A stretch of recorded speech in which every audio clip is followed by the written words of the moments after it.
My name's Paul Macbeth from Chorley network of Catholic laity. That organisation was set up to help and support the Catholic laity of Chorley to rise to the challenge of Synod 2020. And I'm really pleased to be here tonight to have a conversation with Father Graham. Father Graham is the Dean of Chorley, and he has kindly offered to put himself under the microscope and the microphone as we ask him a set of random questions. To help me tonight, I've got three other people. The first one is Simon Eccles. Simon is a head teacher at a Catholic high school in Blackpool and is a parishioner at St Mary's. Don't know if you can say hello, Simon. Hello, everybody. Thank you. Second one is Alison O'Keefe. Alison is a member of the leadership team on SVP Chorley Buddies, is a parishioner at St Mary's and is very welcome here to take part in the interview. And our final interviewee is Linda Walmsley, who is the lay chaplain at Holy Cross High School. So before we introduce Father Graham and get the conversation going, there's just a couple of things I need to cover to make sure you understand what we're doing. To get the questions for Father Graham, we polled as much of the Catholic community as we possibly could. And the questions that we got back were, some of them were very, very similar to each other, and some were very different. So we've tried to put them together to cover all of the areas of concern, all the areas of questioning that come in through the questions. And it may be that if you've submitted a question, you won't hear exactly the question that you put. But hopefully the questions we'll ask will cover the areas that you wanted covered. The way the videos is going to run is that each of the lay people will get the opportunity to ask a series of questions to Father Graham. At the end of that series of questions, if the other lay people have got any supplementary questions, then they will have an opportunity to ask those supplementary questions. So by dint of that, it means we will have 4 separate videos, and those separate videos will be issued. They'll be put onto Facebook pages and YouTube pages, and we'll let you know whenever they are available. I think that's the background and information over, so I think now we can go over to Father Graham. Are you there, Father Graham? Father? Yeah, great. Well, I just want to say thank you very much, Father, for making time available to talk to us and have this conversation. I realise that at this particular time, you are very, very busy. So I really do appreciate the opportunity to talk to you and recognise the risk that you're taking to put yourself in front of us and answer the series of random questions. The first set of questions I would like to ask you are sort of general ones. You've been in Chorley a while now. Just wanted to know generally how you've settled in Chorley and how would you compare your life in Chorley to the life you experienced back in Liverpool? Okay, I've been in Chorley for 5 years in September. Chorley's all of a sudden my throat's gone. Chorley's very different from Liverpool. I was right on the outskirts of the city, walking distance to the Liver buildings, where when I was in Liverpool. Chorley's much smaller, much greener, and the walks are fabulous, and I've discovered them recently. The major difficulty being in Chorley is the train line goes Blackpool, Preston to Manchester, not to Liverpool. I have to get to Exton to get to Liverpool. But things are starting to change here in Chorley for me, and recently I took over St Oswald's parish as well as St Gregory's.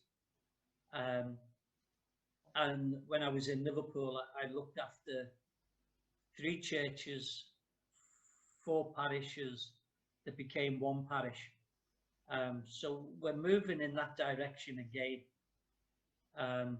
So while life's been quieter in Chorley for the last 5 years, I've got a funny feeling it's going to start becoming as busy as it was when I was in Liverpool in the next few years. But I'm Okay. very happy in Chorley. Good, thank you. You look happy, so that's good. Even although your football team's not been that successful and you've managed to employ an ex-Liverpool manager. Well, I was going to say, actually, being out here, I get less, but I have had a lot of comments over that. But I'd have got a lot more ribbon in Liverpool. Right. I think it's not recently, I think it's nearly a year now that you've been the Dean. I've been the Dean since February 2020.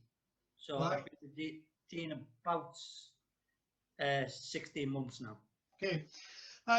So the obvious question is, what does the role of the Dean entail, and what's your sort of power and authority that goes with that? Well, I have to say the first thing I had to do as the Dean was to pass on the message from the Archbishop to say that churches were going into lockdown. So I'm not really sure if what I've done as the Dean is the full remit.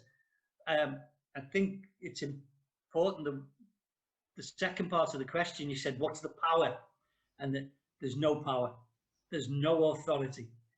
The role of the Dean is a point of contact for the bishop. So if he wants information to get out to the priest of the deanery, he'd contact the Dean. There's a pastoral responsibility. So when Father Main took ill as Dean, it was up to me to make sure that there was cover and that the needs of St. Oswald's were covered. It ended up being me, but on other occasions, as in the past, Father Marsden got other priests to cover, but it was through the Dean that those kind of things happen. And you support the other priests. It's very much a supportive role and an encouraging role, but it's a role without power. It's not a position of authority at all. Okay. You do have deanery meetings, and one of the questions that came into us was about the synod. One of the synod themes is about visibility and transparency, and wondered whether the deanery would ever publish minutes, or whether the membership would ever be open to a wider membership. As for minutes, we haven't taken minutes while I've been Dean because of the way we've been meeting. Normally the meetings are a place where priests bounce ideas off each other, and the minutes get sent to the Archbishop. And they're very, I'm not sure that they would shed a lot of light by being published for the most part. As for membership varies from deanery to deanery. And so where I was in Liverpool, we had religious sisters, we had paid lay workers, and they were all involved in the deanery meetings. Some deaneries only have the priests, some, as I would like to think we do in Chorley, is the priests and the deacons. And I would be open if, in the light of what has happened with the synod, if we had paid workers working in the deanery, they would be part of the deanery meetings. But then there may be, again, coming from the synod, we may have a deanery pastoral council, and maybe that would be the forum that would be most of interest to the laity, as opposed to lots of the things that we discuss at the deanery meeting at the moment is very clergy centred in the sense of support and cover and for each other. Okay, thanks for that. We got a very interesting question. is there are there any younger priests or clergy changes earmarked for the Chorley Deanery? So are there any, do you know of any younger priests that will be coming into Chorley, or are there other changes that you know about? I don't know of any changes at all. I'd have to say that when Father Mark came, we got one of the younger priests of the diocese coming into the deanery. Yeah. You also have to remember that at the moment, even with Father Main retiring, we've still got 7 priests in Chorley. The number of priests in the diocese over the next 10 years, leading into the next 15 years, we would be looking at 4 to 3 priests in Chorley. So I think we're more likely to be working on how many young priests will we be able to keep. And by young priests, I count myself and Father Mark. How many young priests will we be able to keep, rather than are we going to get younger priests into the deanery? I think the next set of moves will be, how do we cope with fewer priests in the deanery? Now, deaneries may change, and that might mean that we get other younger priests if we join with other Lancashire parishes. But no, I can't see us getting an influx of young priests. Okay, thank you for that. During COVID, I think one of the major things that people are trying to cope with is isolation. You know, being in your house on your own, and the potential mental health issues that come with that. And we know that for the most part, priests are living on their own. Do you think there's any space or any need for priests, diocesan priests, you know, parish priests, living in community rather than just living on their own? When I was first ordained, I lived in a house with 3 priests, and it was great. But we were of very differing ages of ordination. There was the parish priest and 2 curates, and it was very clear who was the parish priest, and he was the person with the authority. He made the decisions about what went on in the house. I think the danger of trying to put parish priests together in the same house is you've got people of equal standing, and who makes the decisions. The other thing is that we're not a religious community. We never, if you wanted to be a religious community, you'd have joined one of the religious orders where you live in community. I think coming together as priests and having time together, maybe sharing more meals together, socializing together, spending time in prayer together, would be a good idea. And I know different deaneries have different ways of doing that. But actually living together, I don't think would work. And it would also be very expensive, because although we do have big presbyteries, they're not set up for priests to have anything other than a bedroom. So if you were going to go for each priest having a bedroom, sitting room, and maybe an office, you'd end up having to buy a very big house. So I personally don't see it as an option, even where in the diocese there's been team ministries, the priests have still stayed in separate houses. Okay, thanks for that again. The final question that I've got is sort of harks on to a perennial issue in the Catholic parishes, and that's Mass times. You've painted a picture of a reducing number of priests, and hence the reducing, I assume, a reducing number of masses. How does the deanery work out mass times across the deanery? At the last 2 deanery meetings, we flagged up, partially because I knew that I was taking over as parish priest of St Oswald's, and if you're going to have a Sunday morning mass at St Oswald's and St Gregory's, we couldn't have had 2 morning masses at St Gregory's, so St Gregory's had to lose a Sunday morning mass.